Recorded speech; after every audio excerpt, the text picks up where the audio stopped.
Assalomu alaykum. Hormaydi. Va alaykum assalom. Nima ish ekan aka? Nima ish ekan? Hojatxonada turba yorilib ketgan. O'shani tozalash kerak. Necha pul beryapsiz? 200 ming.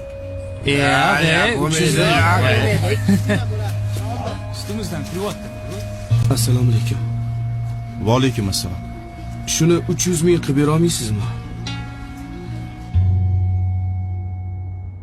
Nimaga hojatxona tozalashga ham rozi bo'ldingiz? Pul kerak aka. 3 ta bolam bor. Ijarada yashayman.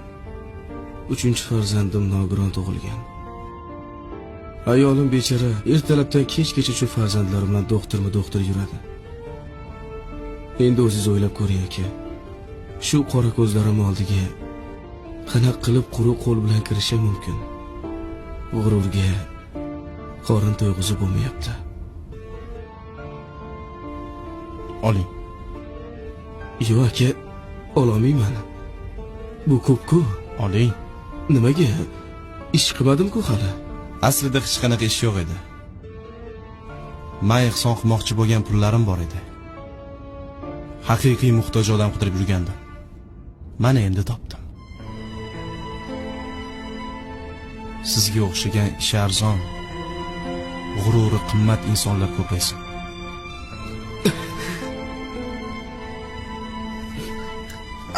Rahmat. Sog' bo'ling.